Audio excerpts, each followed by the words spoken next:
கன்னியாகுமரி மாவட்டம் வெள்ளமடம் அருகே திருப்பதிச்சாரம் பகுதியைச் சேர்ந்த பெண் ஒருவர் திருமணமாகி குடும்பத்துடன் வசித்து வந்திருக்காங்க.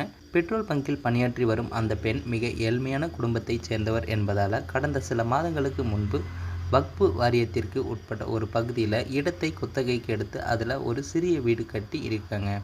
பிறகு வீட்டுக்கு மின்சார இணைப்பு பெறுவதற்கு அந்த பகுதியில் உட்பட்ட மின்வாரிய அலுவலகத்திற்கு நேரில் சென்று கோரிக்கை மனு அளிச்சிருக்காங்க.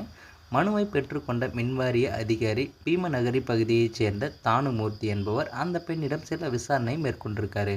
அப்போது குறிப்பிட்ட சமுதாயத்திற்கு சொந்தமான இடத்தை குத்தகைக்கு எடுத்து உள்ளீர்கள், இதில் கட்டிய வீடு என்பதால் மின் இணைப்பு கொடுப்பதில் சில சிக்கல்கள் இருப்பதாக கூறி இருக்காங்க. தொடர்ந்து மனுவை பரிசீலனை செய்து தகவல் சொல்கிறேன் என்று கூறி அனுப்பி வச்சிருக்காங்க. நீண்ட நாட்களை கடந்த போதிலும் அதிகாரிகளிடமிருந்து எந்தவித பதிலும் இல்லாத நிலையில் மனுவின் நிலையை அறிய அந்த பெண் மின்சார வாரிய அலுவலகத்திற்கு சென்றிருக்காங்க. ஆனால் ஏதேதோ காரணங்களை கூறி பெண்ணை அலைக்கழித்து ஒரு அதிகாரி ஒரு கட்டத்தில் செல்போன் எண்ணை தாருங்கள், மனு பற்றி தகவல் கூறுகிறேன் என்று தெரிவிச்சிருக்காங்க.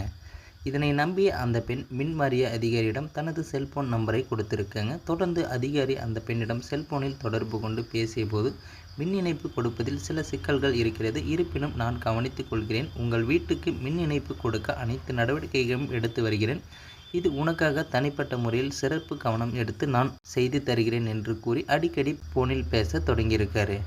மேலும் பெண்ணிடம் நான் உனக்கு மின்சார இணைப்பு தரேன், ஆனால் அதுக்கு கைமாறாக நீ என் கூட தனிமையில் இருக்கணும், வேலையில் அதிகாரிகள் ப்ரெஷர் கொடுக்குறாங்க, அதனால தான் கேட்கிறேன், எனக்கு கொஞ்சம் ரிலாக்ஸாக இருக்கணும், நாம் எங்கு ஜாலியாக இருக்க வேண்டும் என்ற இடத்தை நீ சொல் என பெண்ணிடம் பாலியல் சீண்டலில் ஈடுபட்டிருக்காரு. இதனால் ஆத்திரமடைந்த அந்த பெண் இது தொடர்பாக மாவட்ட ஆட்சியர் மற்றும் மின்சார வாரிய அதிகாரிகளிடம் புகார் அளித்த நிலையில் இதை அறிந்த மின்வாரிய அதிகாரி தலைமறைவாகவும் இருக்காரு. ஸோ அந்த தகவலை பற்றி நீங்கள் என்ன நினைக்கிறீங்க? இந்த நபரை என்ன பண்ணனா சரியாக இருக்குன்றதை மறக்காமல் கமெண்ட்டில் சொல்லுங்கள். மேலும் இது போன்ற வீடியோக்களை உடனுக்குடன் காண நமது சேனலை சப்ஸ்கிரைப் பண்ணுங்கள்.